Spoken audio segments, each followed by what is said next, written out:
There's a version of success that looks incredible from the outside. High performer, always delivers, never complains. The person everyone counts on, at work, at home, in every room they walk into. And then one day, usually somewhere between 35 and 45, something gives. Not dramatically, not all at once. It starts as tiredness that sleep doesn't fix. Then it becomes a flatness where motivation used to live. Then it becomes something harder to name. A quiet erosion of the person you used to be, happening so gradually you almost didn't notice until you looked up one day and couldn't remember the last time you felt genuinely okay. Psychologists have a name for this: burnout. And contrary to what most people believe, burnout is not about working too hard. It's about working without replenishment for too long. And the people most at risk are not the lazy ones.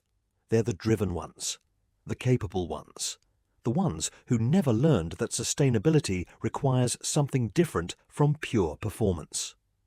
Today, we're going to talk about why high performers crash and what it actually takes to not become one of them. Let's start with who burns out, because the profile might surprise you. It's not the person who hates their job. The person who hates their job leaves, or mentally checks out, or finds ways to protect themselves from giving too much to something they don't care about. The people who burn out are the ones who care deeply, who are genuinely invested, who bring their whole selves to what they do and take real pride in doing it well. Psychologists call this the engagement paradox. The very qualities that make someone excellent at what they do are the same qualities that put them at highest risk for eventual collapse. Conscientiousness, high standards, difficulty delegating, the inability to do anything halfway. These are not flaws.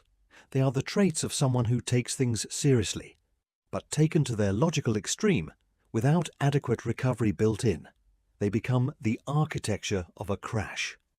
Here's what burnout actually looks like in high performers, because it rarely looks like what people expect. It doesn't usually look like someone falling apart at their desk. It looks like someone still performing, still delivering, still showing up, still hitting their marks, but doing it from a place that is completely empty inside. Psychologists call this presenteeism. The body is there, the outputs are there, but the person is gone. And it's exhausting in a way that is almost impossible to describe to someone who hasn't experienced it, because from the outside, nothing looks wrong, which means you get no sympathy, no accommodation, no permission to slow down, because as far as anyone can see, you're fine. You're always fine, until you're not. The other thing burnout looks like in high performers is cynicism. The person who used to care deeply starts to feel nothing. The work that used to mean something starts to feel pointless. The people they used to invest in start to feel like demands rather than relationships. This is not a personality change. It's a symptom. The cynicism is the mind protecting itself from further depletion by simply switching off the parts that care. Meanwhile, the external demands have compounded. Career is at peak pressure. Relationships require sustained investment. If you have children, they are at the ages that require the most active parenting. Aging parents are beginning to need attention. The financial stakes are higher. More output required. Less fuel available. That's not a metaphor. That's physiology. And the high performer who has never built recovery into their operating system because they never needed to before, suddenly finds themselves running on reserves that are no longer there. So what actually prevents the crash? The first thing, and this runs counter to everything high performers believe about themselves, is that recovery is not a reward for performance. It is a prerequisite for it. The research on this is unambiguous. Cognitive performance, emotional regulation, creative thinking, decision quality, all of it degrades significantly and measurably without adequate recovery. The person who works 16-hour days without breaks is not producing more than the person who works 8 hours with genuine recovery built in. They are producing less. They just can't see it from inside the depletion. Recovery has to be treated as seriously as performance, not as a treat you earn, as a non-negotiable component of the system. The second thing is identity diversification. This sounds clinical, but it's actually one of the most important concepts in burnout prevention.